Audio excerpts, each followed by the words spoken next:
What's up guys, Juice Messi here, welcome to a brand new video. Welcome to a little bit of a speculation video regarding an actual potential team of the group stage we could have coming out this Friday. And you may know, of course, last Friday we had the Champions League team in the group stage, and EA don't actually have the license for the Champions League. So that makes me think, potentially this Friday we could get the Europa League one, as that has now officially been announced. So as always guys, if you enjoyed this video, I found it all helpful, smash the like button, 2,000 likes would be absolutely awesome. In the comments below, let if I've missed any players. There will be some I've actually missed because they aren't actually an ultimate team whatsoever. And if you're to our channel, click the subscribe button for more. So Start 11 is actually the official UEFA Start 11, and by the way, EA haven't actually got the license for the Champions League or Europa League, so some of these players may not make it in, or they may not be in the starting 11, because I don't think they can actually copy UEFA's directly, because like I said, PES have actually got that license. So in goal, the actual goalkeeper is going to be Ralph Farman of Schalke. He has actually already got an inform that's actually very good in this game, and this card would be even better. He kept 4 clean sheets in the actual group stages for Schalke, and I think actually they have a fair amount of players throughout the whole Start 11 reserves, and also the sub bench. He's a very good goalkeeper, and getting close to that Neuer card, even though he's quite far behind anyway.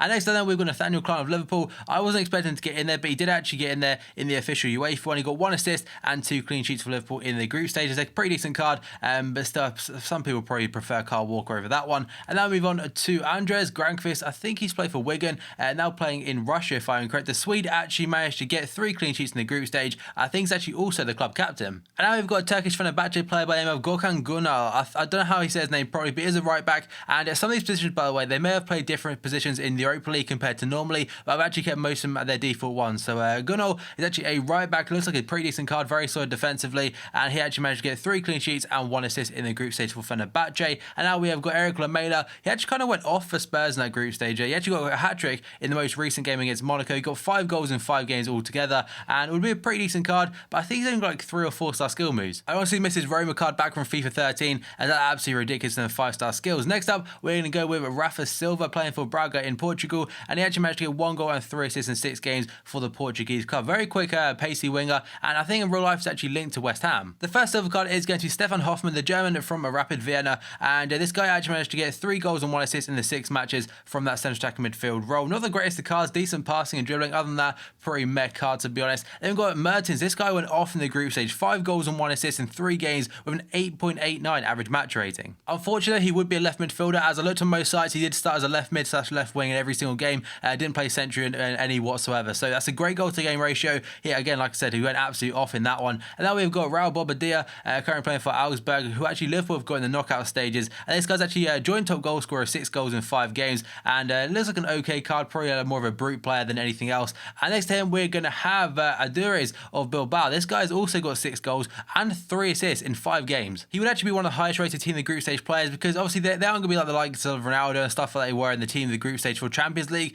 Still pretty decent players. The final Start 11 one is going to be Jose Callahan, again of Napoli. This guy got 5 goals and 3 assists in just 6 games. But just like his teammate Mertens, he actually played in the wing this time instead of a central attack midfield role, like his default card is. He played in the right hand side and Mertens on the left. So he's a very nice card, very pacey, and I think will be probably one of the most expensive out of the whole lot. And now I'm going to go through the bench. The first one is going to be a goalkeeper, a Greek one from Payak, I think they're called. I think they're in the same group as Borussia Dortmund maybe, and he actually managed to get himself 3 clean sheets in the 4 matches, which is actually the second highest overall in the whole competition. So he's not played the most games, but he has got a good amount of clean sheets. That's why I put him in there. As goalkeeper stats are really hard to find, there probably could be some goalkeepers that play better, but necessarily keep the clean sheets. So that's what I've gone for that one. And now we go on to Karam Boji. This guy's an absolute brute. I think he's like 6'4" or 6'5", plays for Anderlecht, was in the same group as Tottenham, got 1 assist. I was actually in the Who Scored team in the group stage. As was this guy. This guy was also in the Who Scored team in the group stage. He got 2 assists for Marseille at that left back role. And then we move on to Omar El Kaddouri. This guy got 5 assists and 1 goal, by the way, which is actually the highest amount of assists in the whole competition. So the Moroccan done very well for Napoli, and Napoli seem to have a fair amount of players in this group stage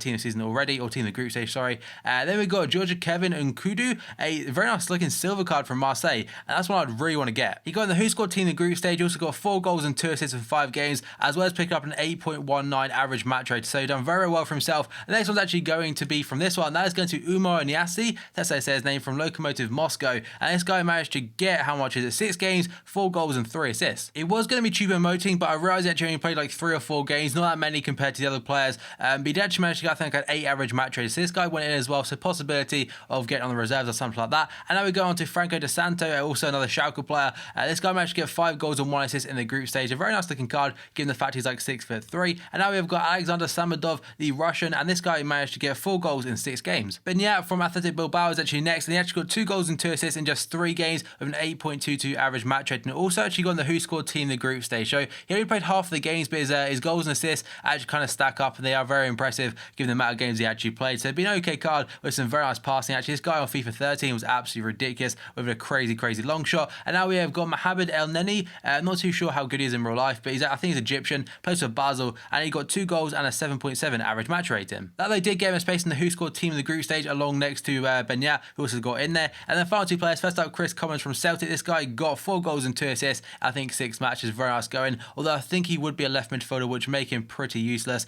Again, the fact he's then got 62 pace. And the final one is going to Christian Maggio, again of Napoli. So from right back, he managed to get 1 goal and a 7.73 average match rating, and he also got in the Who Scored team in the group stage as well at right back. So I mean, the start 11 is on your screen right there. The bench players we have also gone through, and so there's some pretty decent players. They're not high rated ones, so obviously they're going to be pretty damn cheap compared to the Champions League ones, but there's a fair amount of players that I actually want to pick up. And that's what the Europa League team in the group stage would actually look like, or around that, with some players scattered around on the reserves and sub bench, guys. So enjoy this video, smash the like button, just like to be absolutely awesome. In the comments below, let me know if I've missed any players. I may have missed a few here and there, but I don't think I've actually missed any of the big name ones. And finally, if you're to my channel, click subscribe button for more, guys. So thank you for watching this video, and I'll see you next time.